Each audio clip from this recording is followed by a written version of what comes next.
Magandang umaga sa lahat. Nabuo ang programang ito para mas ma-enhance pa natin, makatulong tayo sa mas marami na mga taong na-inspire sa atin, naghahangad din po na mabago ang buhay nila. So, sinusundan nila kung ano po yung mga yapak na ginawa natin. So, binuo natin ang programang ito dahil alam natin na maraming mga tao na nag-aabang, na nangangailangan ng tulong, especially sa mga training, especially sa mga inspirasyon, especially sa mga motivation, na sinusubaybayan talaga tayo. Ito na po ang Gabibes program para sa inyong lahat at sana ay makasama namin kayo sa lahat pa namang episode na gagawin po natin.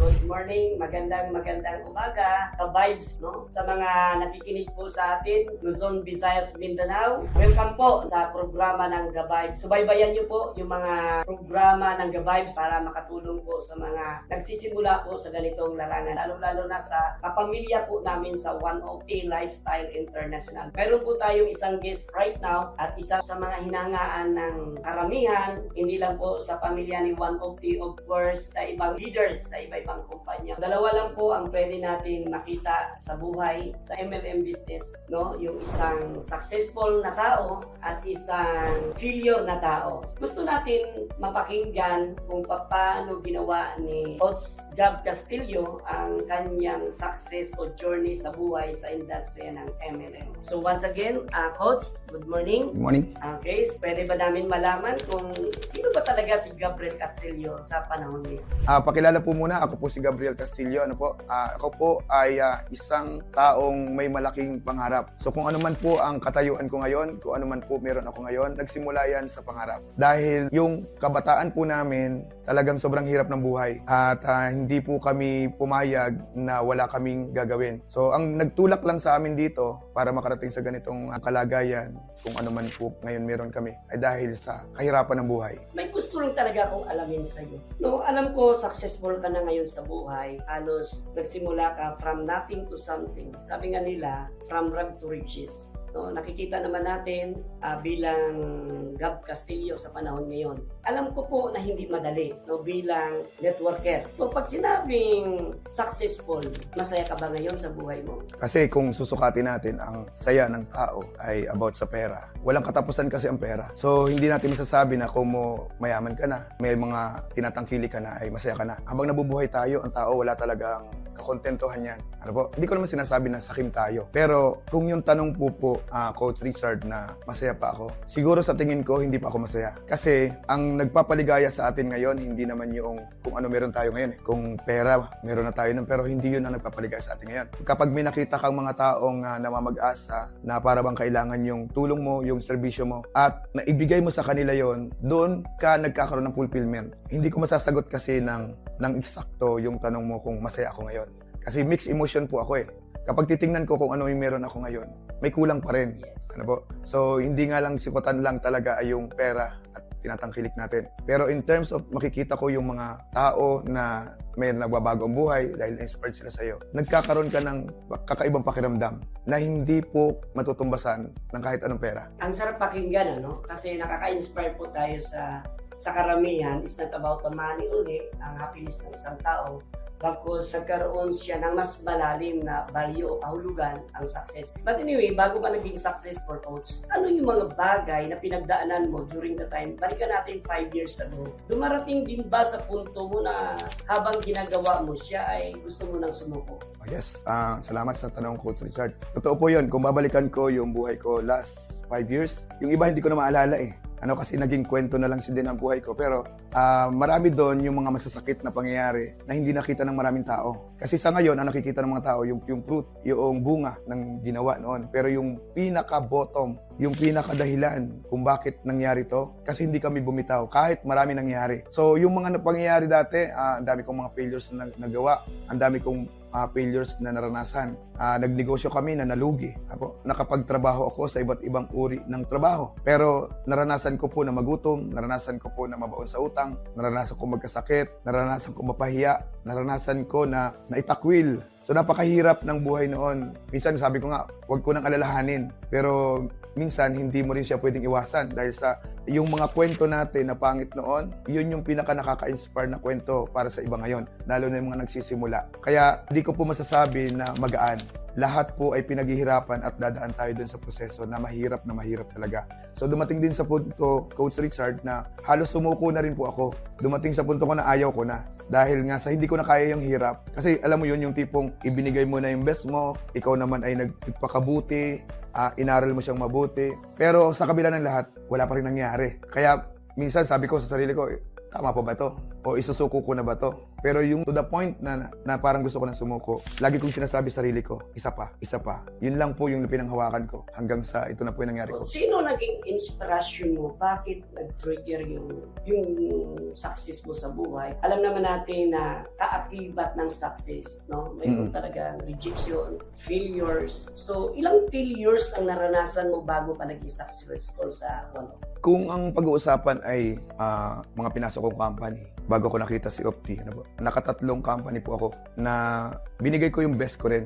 Inaral ko rin siya. Pero walang nangyari. Pero yun nga, sabi ko, nang hawak ako doon sa lagi kong katwiran na bago ako sumuko, isa pa. Ano po? So, ang nag-trigger talaga sa akin dito kung bakit ako nagtuloy at bakit ako naging successful. Kasi yung kahirapan ng buhay. Yung gusto ko kasing magkaroon, Coach Richard, ng sariling bahay. Dahil natatandaan ko, tumira kami sa kulungan ng manok sa bundok. So, mahirap ang tubig, even yung palikuran. Wala kami sariling palikuran. So, yung hirap ng buhay namin sa probinsya, na nakita ko at na-witness namin, yun po yung nag-trigger sa akin.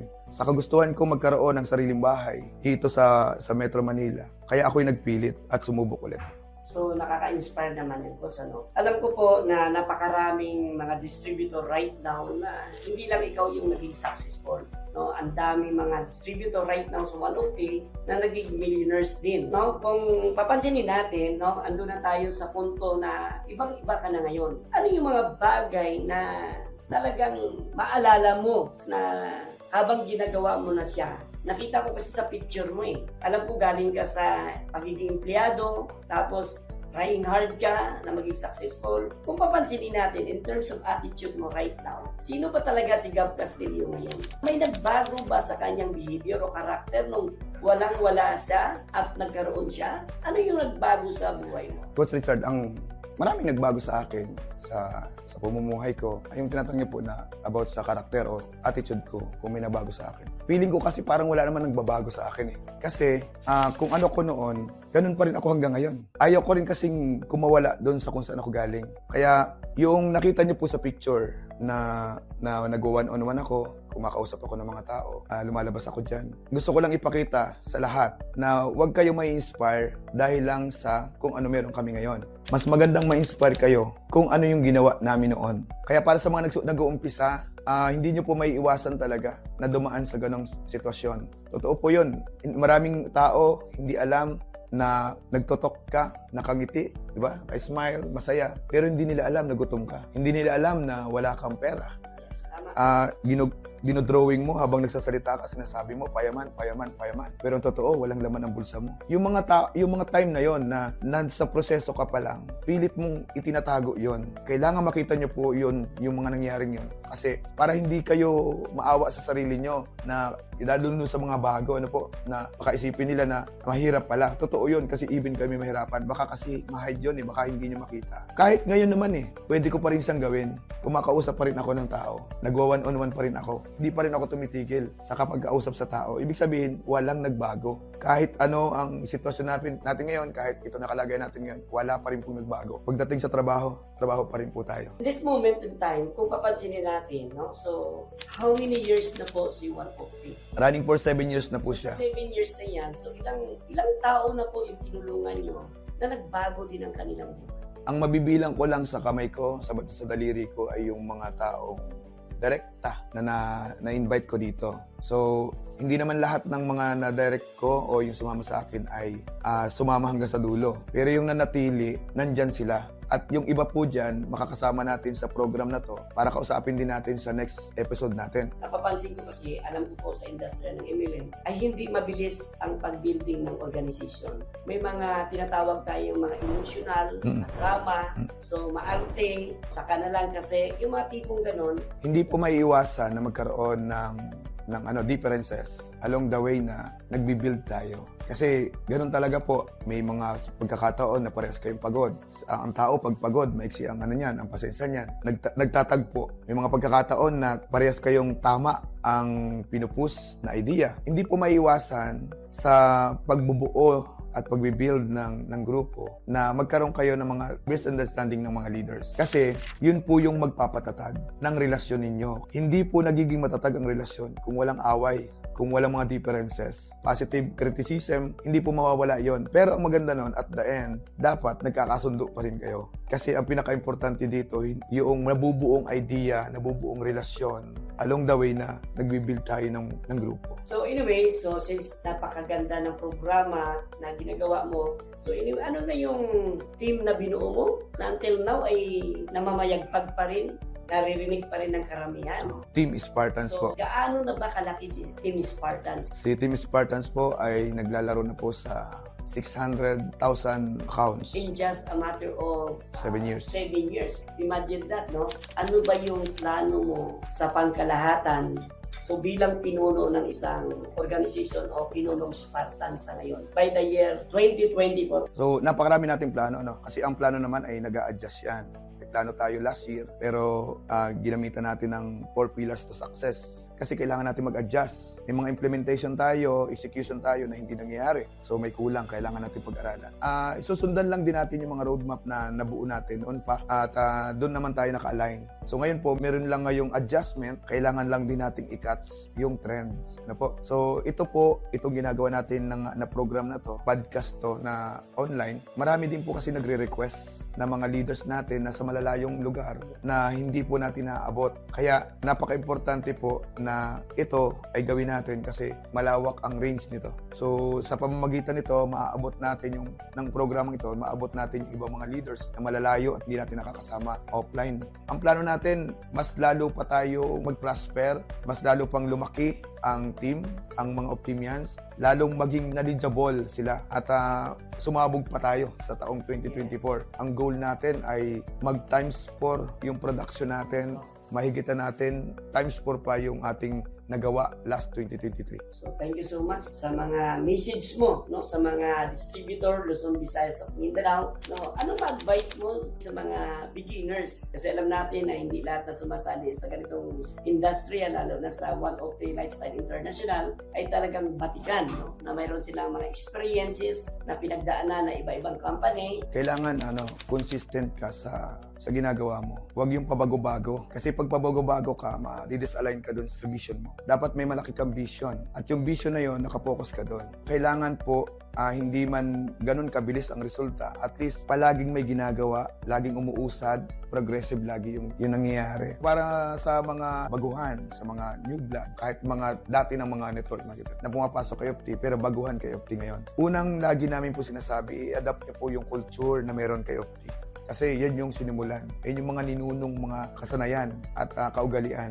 So kailangan po makilala, malaman nyo po kung sino si Opti at ano yung galawan meron dito. Tapos, hindi naman mahirap gawin si Opti. Nahihirapan lang tayo minsan kasi hindi pamilyar sa atin yung ginagawa. So, kailangan maging pamilyar sa inyo kung ano meron kay Opti. Kapag pamilyar na sa atin, magiging mas mag-ana siya. Bago ko ikat yung sinasabi ko, gusto ko po muna magpasalamat, unang-una sa ating Panginoon Diyos kasi itong 2023 talagang niyugyug tayo. Niyugyug si One Opti. Isa lang ang magandang nangyari. nalaman ng tao na totoo talaga si Opti. Nalaman ng tao na talagang matibay si Opti. Bakit? Niyugyug eh. Kung meron mang mga naapektuhan at nakapag-desisyon ng pabigla-bigla at wala na ngayon kay Opti, senyales, si Opti nandiyan pa rin. Come and go talaga ang tao dito. Ang mahalaga lang, ikaw, ano ang magiging consistency mo dito? Saan ka ba nakapokus? Diba? Dapat mag-focus tayo sa pangarap natin na pwedeng ibigay talaga ni Opti. Ang nangyari po doon sa Opti, niyugyug siya tuwing 2023 based sa aking analysis at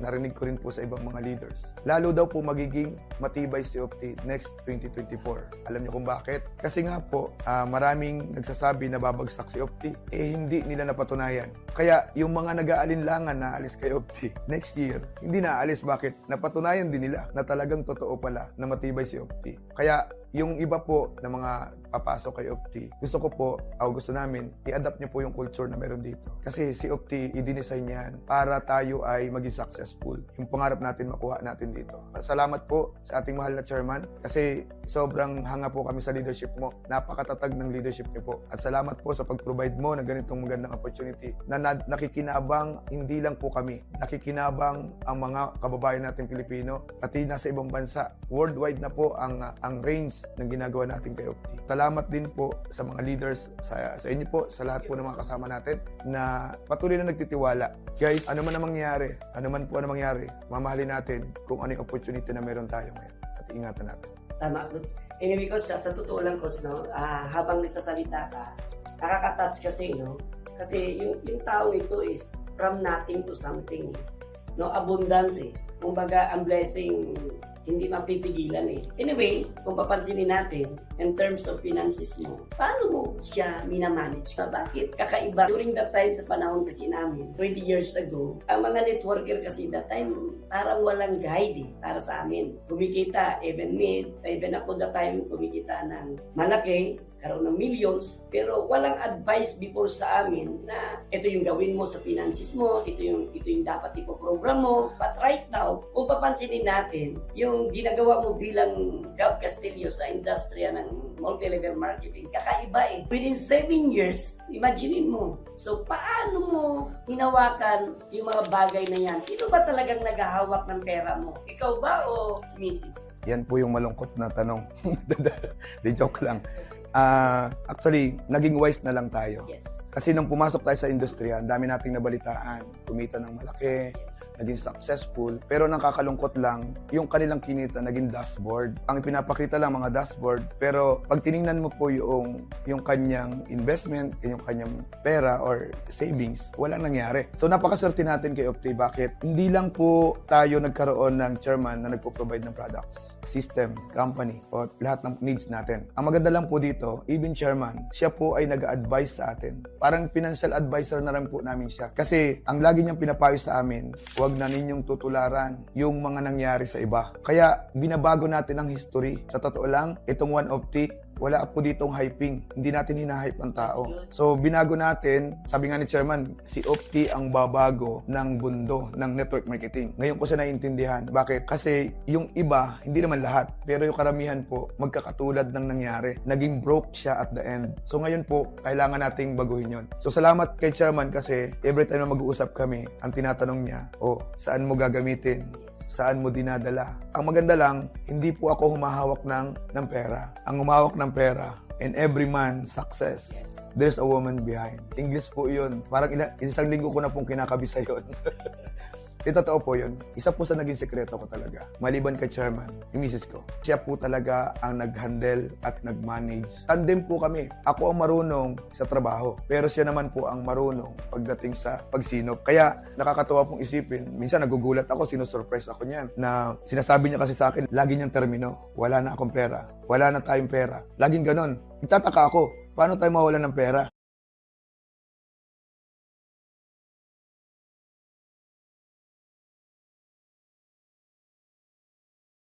Ng pera. Pero yun pala, sinusurprise ako. Every year po, lagi siyang may surprise sa akin. Alam niyo kung ano surprise niya? Savings. Advice ko na rin and blessing sa atin yan. Pagtiwalaan. Dapat kayong sa isa't isa, may trust kayo sa isa't isa in terms of money. Mahihirapan kasi tayo kapag wala tayong tiwala sa isa't isa. Asawa mo yan, pagtiwalaan mo yan. Kaya yung success ko, hindi ko siya pwedeng i-claim na dahil lang magaling ako, dahil lang masipag ako. Hindi po. Kasi kung naging waldas din po ang misis ko, wala rin po akong ganito. Kaya ito po ay advice ko rin po sa mga leaders na kung ano po yung nangyari sa amin, sundan nyo lang po. Isa po yung misis natin sa pwede pong magbigay ng success natin. So, guys, no, sa totoo lang, napaka-inspiring na ginawa ni Coach Gab para sa akin at sa lahat po na nakikinig Luzon, Visayas, Mindanao. Hindi lang po nagtatapos dito, no? Marami pa pong pwedeng gawin, marami pa pong advice si Gabibes. Tuloy-tuloy hanggat may 1OP, may Gabibes po tayo. Siguro mayroon ka pang huling message, Coach, sa Opo. pangkalahatan. Ayun. So, salamat. Salamat sa iyo, Coach Richard.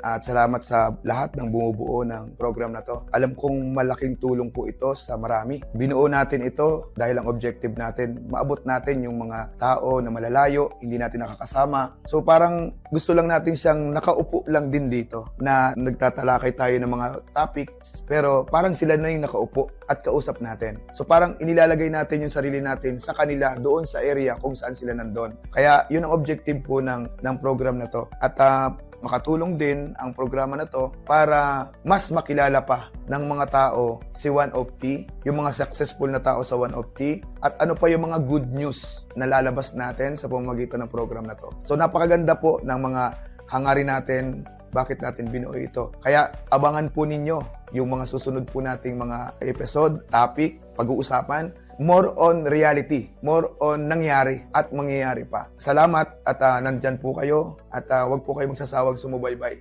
Okay, so once again, thank you so much, Coach Gab. Maraming Salamat po. salamat po sa oras na binigay.